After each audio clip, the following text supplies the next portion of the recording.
5 of Matthew 16.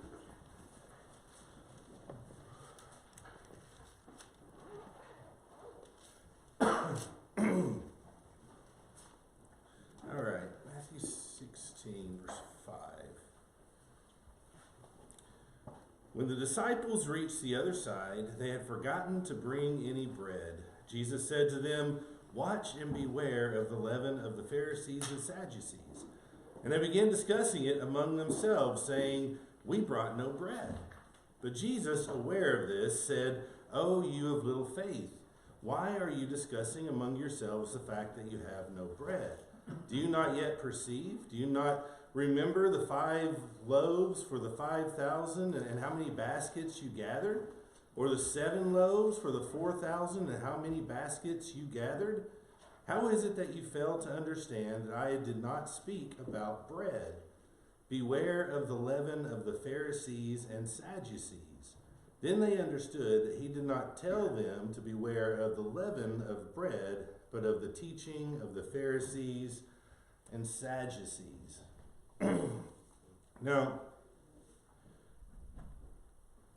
this is one of those stories that kind of makes me concerned about me a little bit. And what I mean by that is, Peter, Andrew, James, John, Matthew, Philip, Thomas, these guys, I don't think that they believed that they weren't getting it.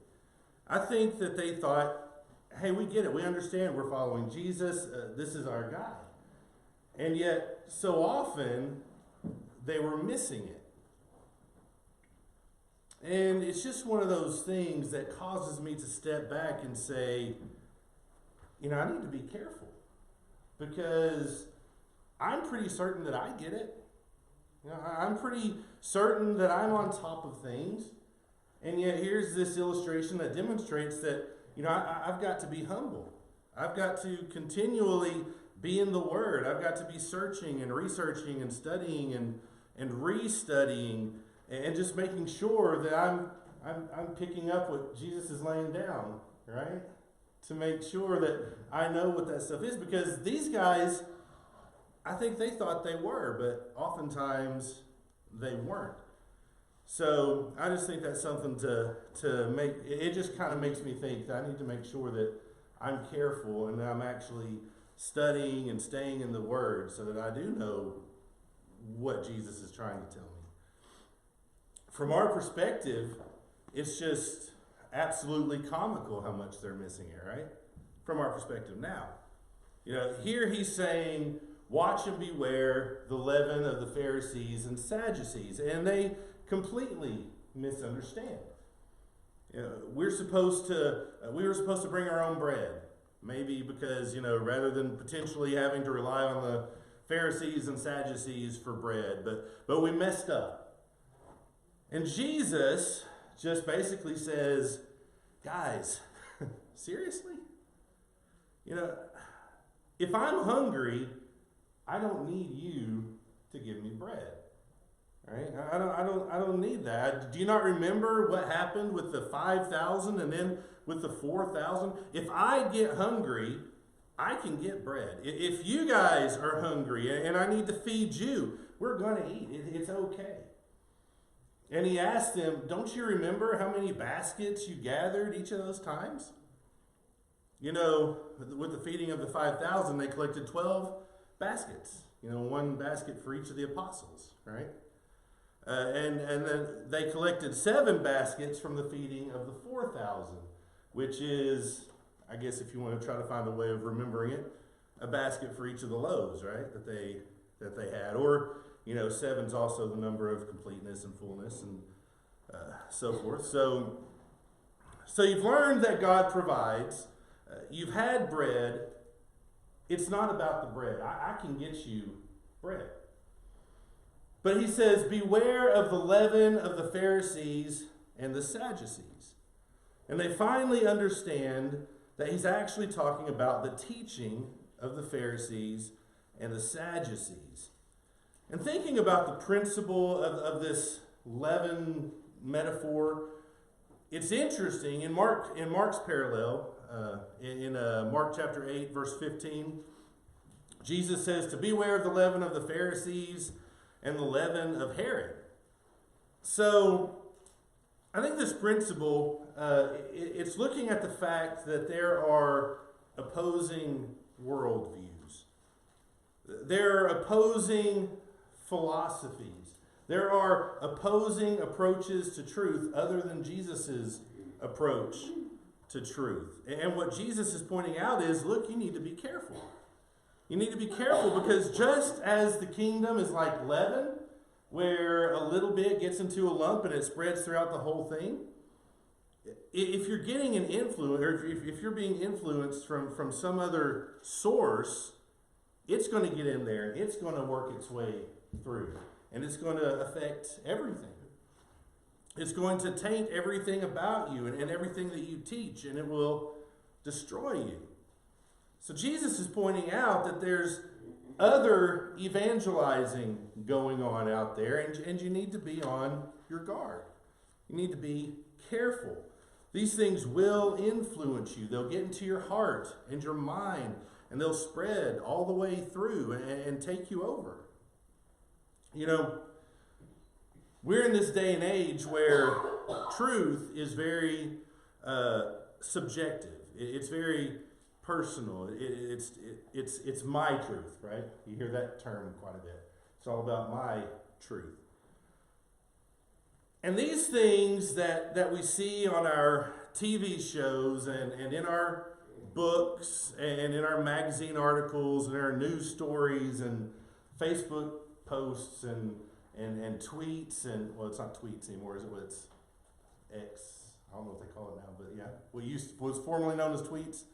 But there's all these things, the songs that we play on the radio, music that we listen to. We have to be aware of the leaven.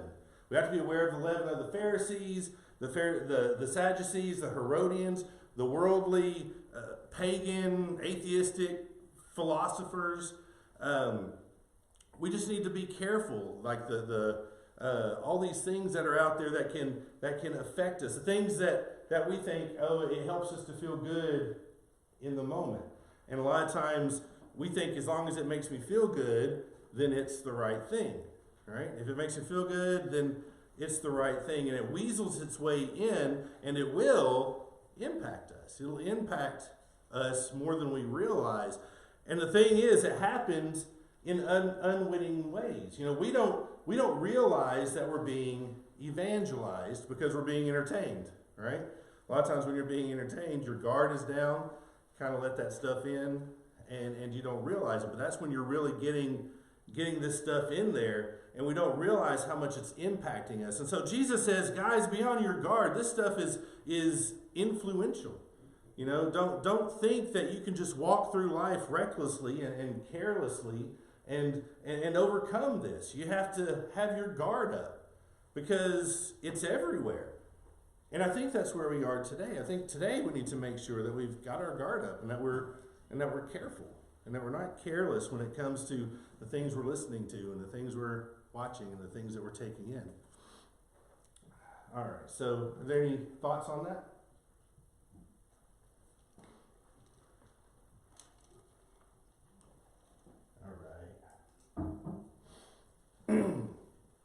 In verse 13, we'll pick up with verse 13.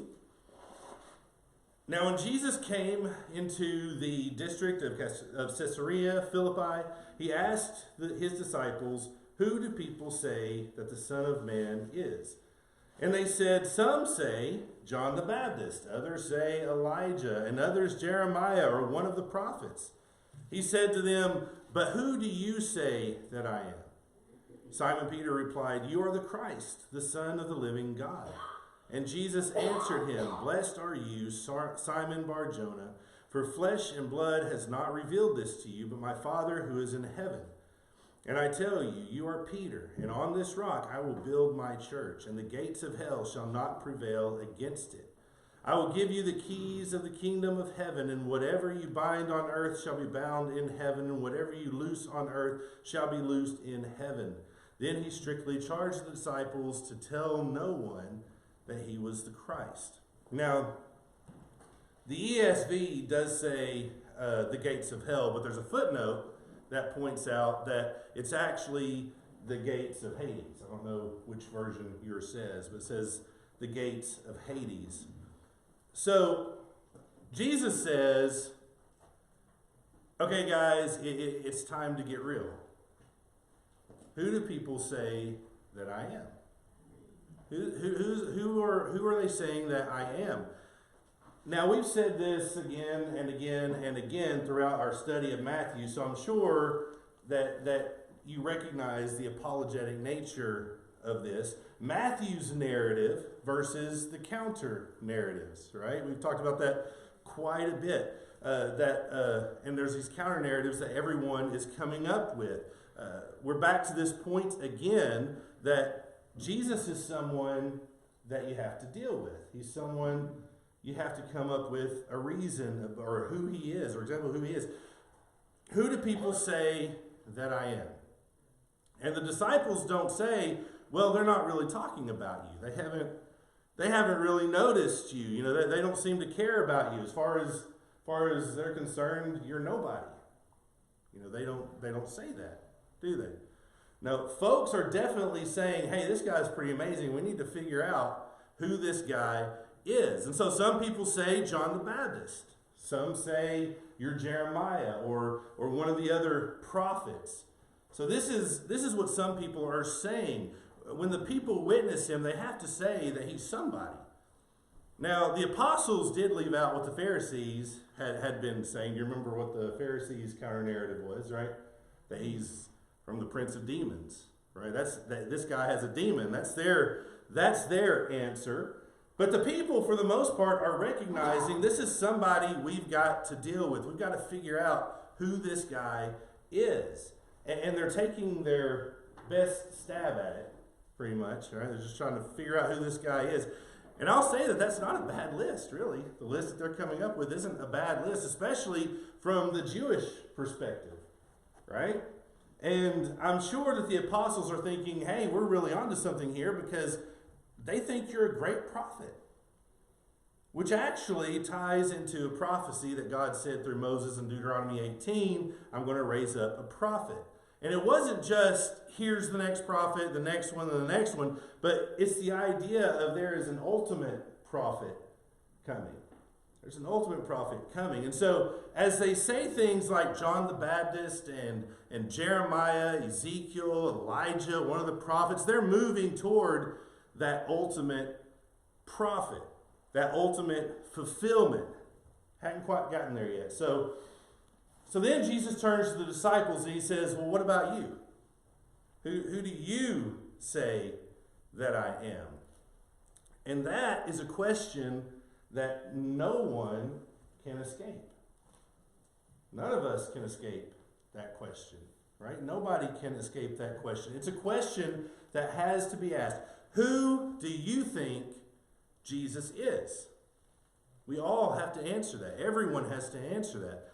And once again, it's not, the one thing that's not on the table is that, oh, he's just a decent guy. He's a good teacher. He's a wise sage. Because you know what? Here's a guy who's been talking about life and death and eternity, and he's been claiming to bring salvation and forgiveness of sins. And if he is not all of that, then he is a tremendous liar. He is a liar. And so we go back to, what are our options? He's either the king of heaven or he's the prince of demons. It's one or the other. Which of these are we going to accept Jesus as? And so the apostles are able to see that you're not just a prophet, you're the prophet. You're not just a king, you're the king. You're the Christ. You're the Son of the living God. You're not just a child of God, you're the Son of God. You're divine. You're the Messiah. You're the one who's going to be ushering in the kingdom. And Peter's the one who says it. Peter is the one who steps out and leads the apostles in this confession. And Jesus says, you're blessed because you didn't learn this from anyone except God. You learned this from God. You've been paying attention. You've been listening to what God has been revealing all along. So, the Pharisees can't figure out the signs of the times, right? But you have figured it out. It says, you figured this out. And on this rock, I am going to build my church. So what is this rock? What is this rock?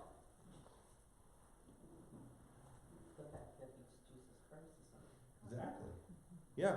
Yeah, I believe that this rock is the confession.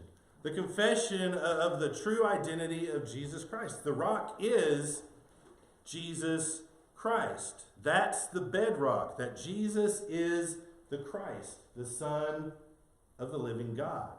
Now, Peter's been blessed for recognizing it, but, this is what God can build his church upon. This is what God builds his church upon. This is what the kingdom is built upon.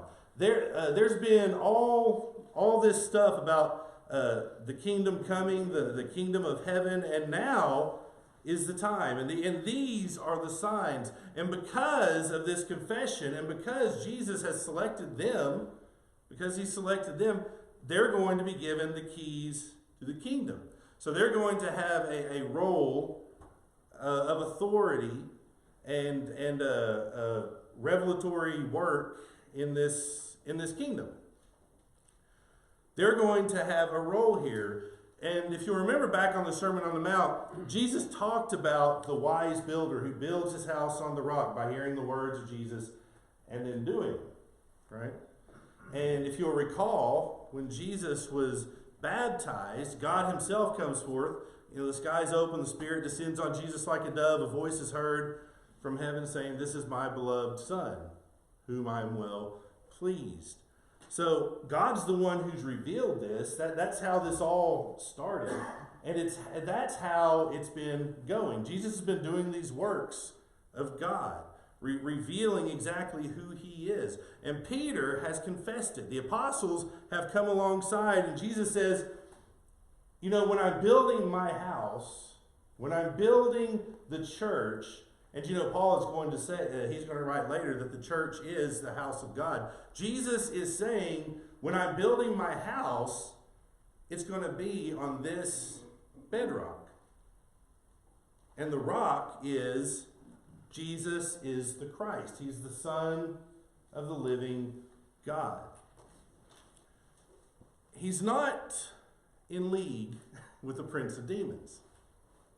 He's not in league with the prince of demons. He's not merely a good teacher. He's not just a wise sage or an intelligent philosopher. In fact, he's more than a prophet, right? Even to say that he's like Jeremiah is less than, right? What have we said? He's greater than the temple, right? He's greater than the temple. He's greater than Jonah. He's greater than Solomon. He's greater than Moses. He's greater than Joshua. He's greater than Elijah. He's greater than Elisha. He's greater than all of this. And so the apostles have come to recognize that Jesus is the Christ. He's the Son of the living God. He's the anointed one, the one that God has anointed as prophet, as priest, as king. And based upon that confession, the church of Christ is going to be built. The house of Christ is going to be built. The kingdom of Christ is going to be built. This is what Jesus is pointing out here. And the gates of Hades, death, is not going to prevail against his kingdom. And I think that's important. That's why I wanted to make that comment about the footnote earlier, about how it's the gates of Hades. It's death. It's not going to prevail against it. Because I do think that what Jesus is pointing out is that death is not going to prevail. Death is not going to prevail. He's starting to let them know that he's going to die. But he is the Christ. He's the Son of the living God. And the gates of Hades are not going to prevail. He's not going to be held in the realm of the dead. He's going to burst forth from the dead. And so when he goes to the cross, he's trying to let the apostles know, guys, don't worry about it. Death isn't going to conquer this. Hades isn't going to conquer this. The realm of the dead isn't going to beat this.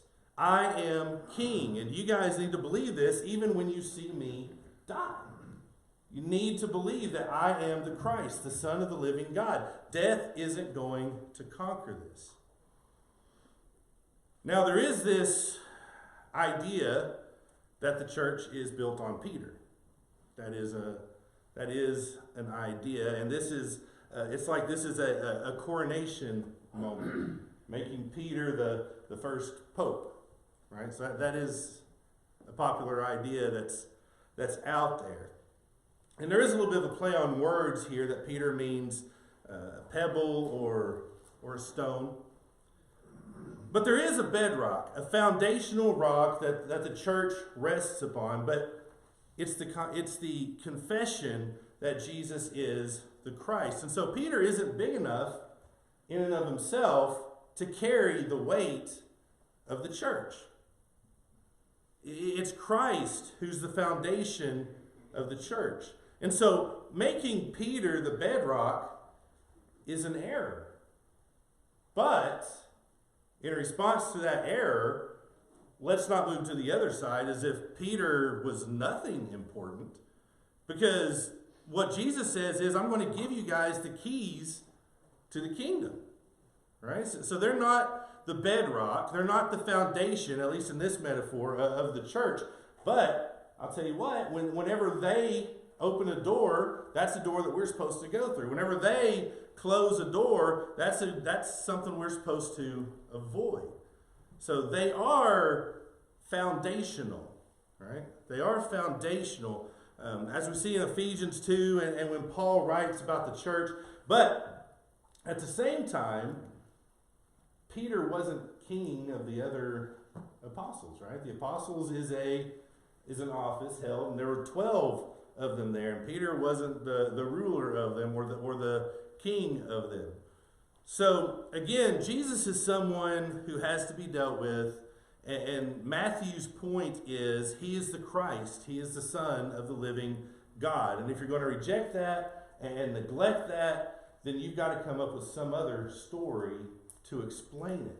And it's the question that we all have to answer. Who do you say that I am? And I say that he is the Christ, the Son of the living God. I think you probably do too, right? All right. Before we move on to verse 21, does anybody have any thoughts or comments about what we just talked about? In verse 20, sums up the section. Then he warned the disciples that they should not tell no one that he was the Christ. That's the subject, not that Peter's the first pope. Yeah, exactly. I think you're exactly right. That's a good point. Thank you. Who else was going to say? I was going to question that too. Why wouldn't he tell his disciples to go tell everybody? Yeah. I am the Christ. Yeah. Yeah. I think that's a good question, right? Supposed to do it. That's right.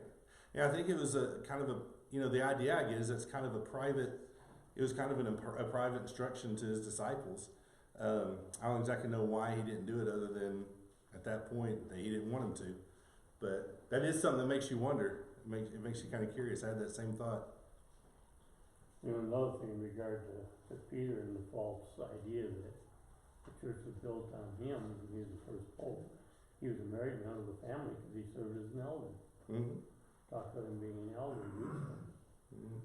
So I don't know how you get around that. Yeah, that's true. That's another good point. That's right. Well, the papacy is supposed to be infallible too, and of course Peter was in the wrong when he had dealings with Gentile brethren. So that's right. And Paul said that he had to withstand to his face. So we see even an apostle falling or having a pretty big issue there. Yeah, that's exactly right. I do like the way the New American Standard reads on, I will give you the keys of the kingdom of heaven, and whatever you bind on earth shall have been bound in heaven. it's not that they were making doctrine, but doctrine was revealed to them, and then they revealed it to us. Yeah, I think that's a good point to think about too, is what was all that. And I do think that they had authority to do things, but I think that they were, like you said, I think they were kind of revealing what was revealed to them. And so, yeah, I think that's a good point to bring out. All right, well, let's go to verse 21. Thank you guys for your comments. Verse 21 says, "From that time Jesus began to show his disciples that he must go to Jerusalem and suffer many things from the elders and chief priests and scribes, and be killed, and on the third day be raised. And Peter took him aside and began to rebuke him, saying, 'Far be it from you, Lord, this shall never happen to you.' But he turned and said to Peter, 'Get behind me, Satan. You are a hindrance to me, for you are not setting your mind on the things of God, but on the things of man.'" Okay, so Peter has just been praised by Jesus. Now, he's the one who steps out there, makes this wonderful confession that Jesus is the Christ, the Son of the living God. And I believe that the other apostles corresponded with that and followed Peter's footsteps on that. But Jesus really sets Peter apart. And he says, you've really said something good here. He lifts him up, he puts him on this pedestal, and then almost immediately, boom, kicks the legs out from under him, right? Because as close as Peter got to what was going on in Jesus' ministry and who Jesus was and why he was here, he's still not quite getting it. And, backing up to verse 20 for just a moment, after Peter makes the confession and he's blessed, then he strictly charged the disciples to tell no one that he was the Christ. And from that time, Jesus began to show his disciples that he must go to Jerusalem and suffer many things from the elders and chief priests and scribes and be killed on the third day and raised. So again, like Dwayne had brought up, it seems like maybe this is some private instruction for the disciples, for Peter.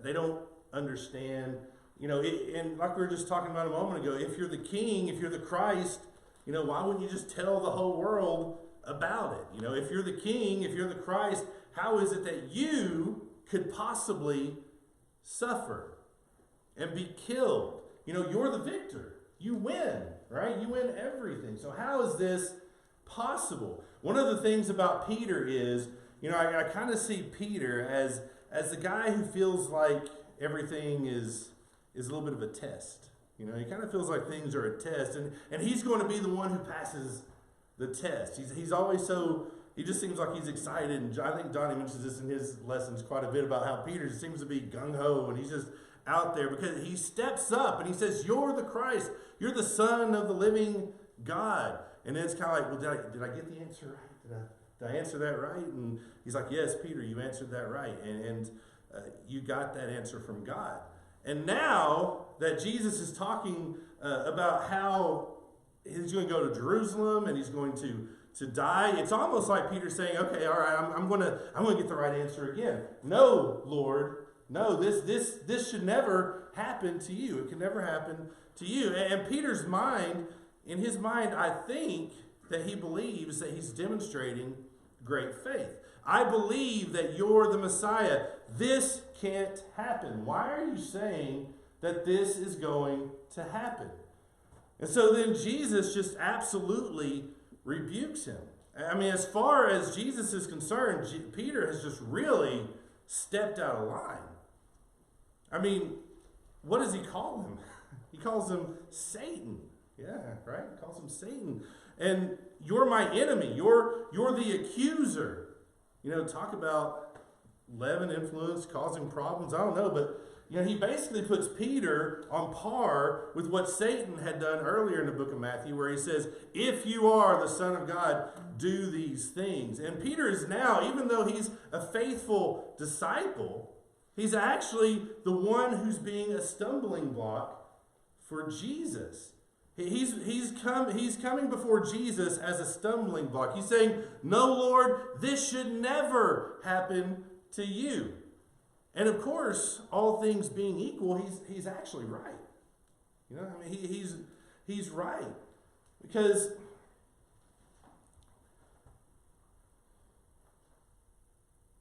Jesus shouldn't die. He's the Son of the living God. It should never be that he should die. Right? And so when Peter is saying these things to Jesus, it's appealing to that, you know what? Here's the way it should be. Here's the way it should be. I shouldn't die. I shouldn't have to die. It's my right to sit on the throne beside my Father in heaven. I shouldn't be down here living like one of you guys. I shouldn't be beaten by sinners, by my own creation. I shouldn't be nailed to a cross. All of this is appealing to that. It's appealing to that. It's a temptation. And Peter is the messenger of this temptation. And Jesus has to tell him, "Get behind me." In verse 21, we're told that Jesus is now showing his disciples that he is going to go to Jerusalem, suffer many things, be killed, raised on the third day.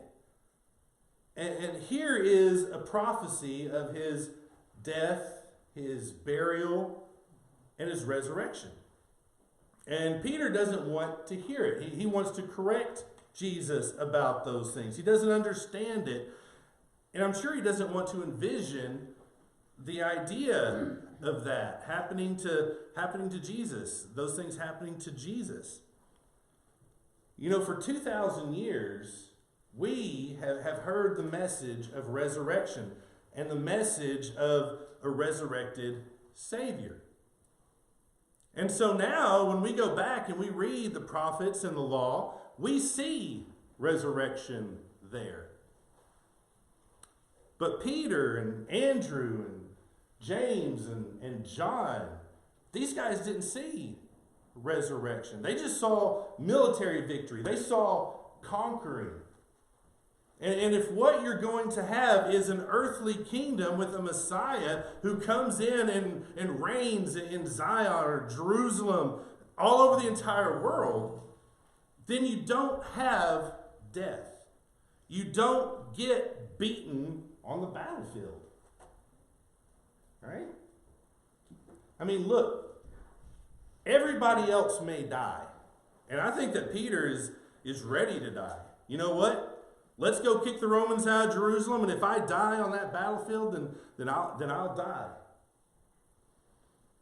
But you're the king. You're not the one who's going to die. And they're missing it. And even though he mentions resurrection, he says, "I'm going to die, but I'm going to be raised on the third day." They don't stop and say, "Oh, wait, okay, so you're going to die, but that's actually not going to be death for you. That's not going to be forever for you. You're going to come back." And they still don't get it, even though he's saying that. But to be fair, how could you get that? Right? I mean, how could you get that until it happens? Don't you think that a lot of that's the physical part of Peter coming out to here is somebody that he's already called God, and he wants to protect him. Yeah. You know, this can't happen to you. Mm-hmm.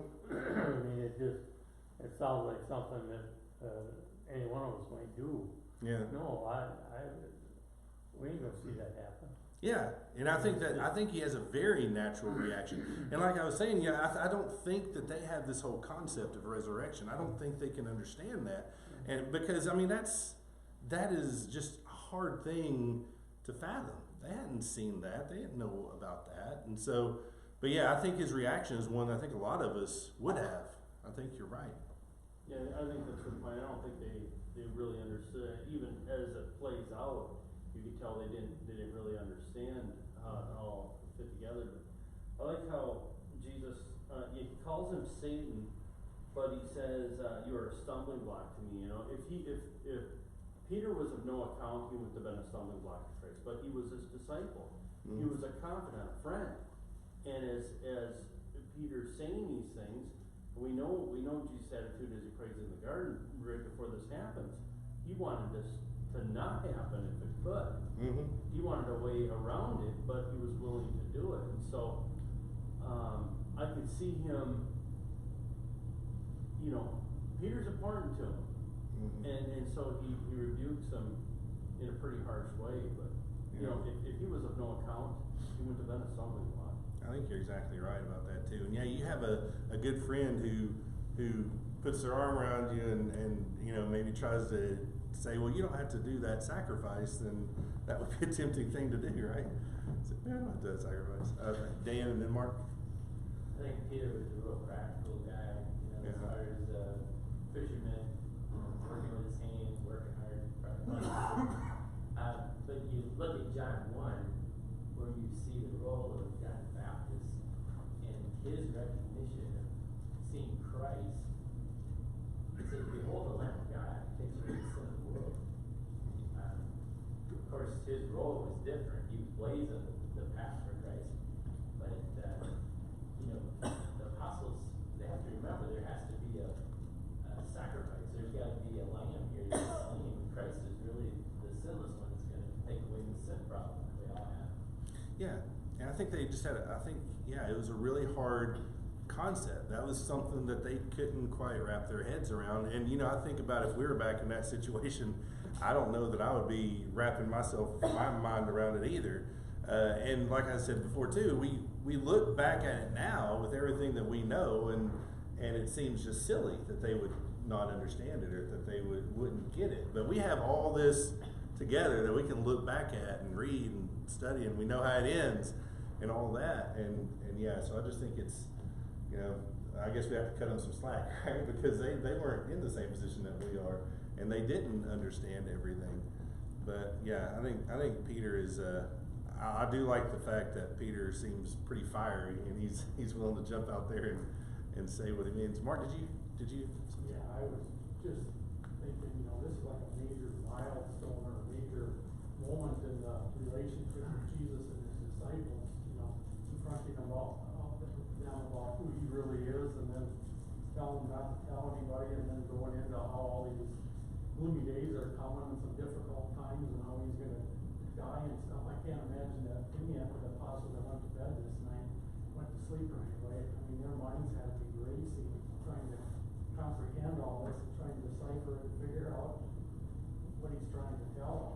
Mm-hmm. Yeah, I think that's exactly right. And yeah, it's interesting when you try to put yourself in their shoes. Take away the fact that we've heard these stories a million times, and try to put yourself in their shoes and see how they might have been feeling. Yeah, I mean, I think you could feel that that concern and that fear and that anger and all these emotions that they would be feeling. I think sometimes we forget that these were human beings, you know, that they were actual people who had real emotions and real feelings, and these things that they're trying to comprehend and trying to understand, they don't get it. So that confusion just makes that even more intense, those emotions more intense. And so I think it's good to try to put ourselves in their shoes when we can. All right, well, I guess we better let all those kiddos in here, but thank you.